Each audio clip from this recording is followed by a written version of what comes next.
নমস্কার, lifestyle blog ঋষিতে সবাইকে স্বাগত। আজকে হচ্ছে মহারাষ্ট্রের দ্বিতীয় পর্ব। আজকে আমরা যাব কিন্তু পান্ডারপুরে বিট্ঠাল রুক্মিণী দর্শন করতে। প্রথম পর্বে আমরা কিন্তু গেছিলাম দাদর স্টেশন থেকে নেমে সিদ্ধিবিনায়ক দর্শন করতে। আজকে কিন্তু সেখান থেকে আমরা যাব পান্ডারপুর। চলুন আমরা দেখে নিই কী করে আমরা যাই বিট্ঠাল রুক্মিণী দর্শন করতে। দাদর স্টেশনে খুব কাছাকাছি রয়েছে MSRTC কিন্তু বাস স্ট্যান্ড। এখান থেকে কিন্তু আমি পান্ডারপুরের বাস নিয়েছি এবং মাথাপিছু পড়েছে 280 টাকা করে, এবং পান্ডারপুরে নেমে পার হেড 20 টাকা ভাড়ায় আমি কিন্তু অটো নিয়ে পৌঁছে গেছিলাম বিট্ঠাল রুক্মিণী মন্দির। তাছাড়া আপনারা যদি কেউ প্রাইভেট গাড়িতে আসতে চান তো আসতে পারেন।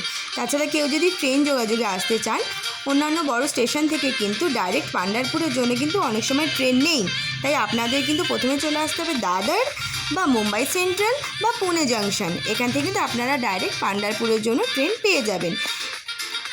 পান্ডারপুরে পৌঁছে সর্বপ্রথম কিন্তু এই কৃষ্ণের মন্দিরটি দর্শন করে নেবেন, এবং এই কৃষ্ণের মন্দির দর্শনের পরে কিন্তু চলে আসবেন বিট্ঠাল রুক্মিণী মন্দিরে।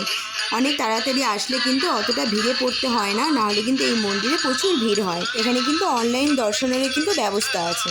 দর্শন করুন বিট্ঠাল এবং মাতা রুক্মিণী দেবীকে। এটি বিশ্বের একমাত্র মন্দির যেখানে শ্রীকৃষ্ণের সাথে কিন্তু মাতা রুক্মিণী দেবীকে দেখা যায়। এবং মন্দির থেকে বেরিয়েই কিন্তু কিছুটা দূরেই হচ্ছে আমাদের চন্দ্রভাগা নদী। এই চন্দ্রভাগা নদীটি কিন্তু ভীমাশঙ্কর থেকে এসছে ভীমা নদী নামে। এখানে অর্ধচন্দ্রের মতো দেখতে হয়ে গেছে বলে এটি চন্দ্রভাগা নামে পরিচিত হয়েছে। এবং এই মন্দিরের ধারেই কিন্তু আছে ভক্ত পুণ্ডরীর মন্দির। ভক্ত পুণ্ডরী হচ্ছেন আমাদের বিট্ঠাল দেবের একজন বড় ভক্ত ছিলেন। একদিন বিট্ঠাল দেব ভক্ত পুণ্ডরীর কাছে এসেছেন তার দেখা করতে। ভক্ত পুণ্ডরী তখন তার বাবা মার সেবায় নিযুক্ত ছিলেন, এবং একটি ইট দিয়ে বলেন এই ইটের উপর দাঁড়িয়ে যেন তারা অপেক্ষা করেন, তার বাবা মার সেবা হয়ে গেলে তিনি আসবেন। তারপর ভক্তের অপেক্ষায় কিন্তু ভগবান সেখানে মূর্তিতে পরিণত হয়, এবং আজও সেই মূর্তি কিন্তু আমরা বিট্ঠাল এবং রুক্মিণী দেবীর কিন্তু মূর্তি আমরা দেখতে পাই। এছাড়াও এই চন্দ্রভাগা নদীর ধারে আরও অনেক ছোট বড় মন্দির আছে। আপনারা চাইলে ঘুরে এই মন্দিরগুলো দর্শন করতে পারেন। মন্দিরের ভেতরে কিন্তু একদমই ক্যামেরা, ফোন এগুলো অ্যালাউ নেই।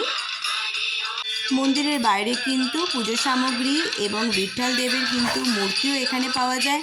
আপনারা চাইলে কিন্তু এখান থেকে আপনারা মূর্তি নিয়ে যেতে পারেন। এবং এখানের মন্দিরের মূর্তি কিন্তু স্বয়ম্ভু, এখানে ইনি নিজেই প্রকট হয়েছেন। আপনারা কিন্তু অবশ্যই একবার হলেও কিন্তু এই পান্ডারপুরের বিট্ঠাল এবং রুক্মিণী মন্দির কিন্তু দর্শন করে যাবেন। ভিডিও কেরাম লাগলো অবশ্যই কমেন্টসে জানাবেন। ভালো লেগে থাকলে লাইক, শেয়ার, সাবস্ক্রাইব কিন্তু অবশ্যই করে আমার পাশে থাকবেন। আজকে এতদূর, বাই।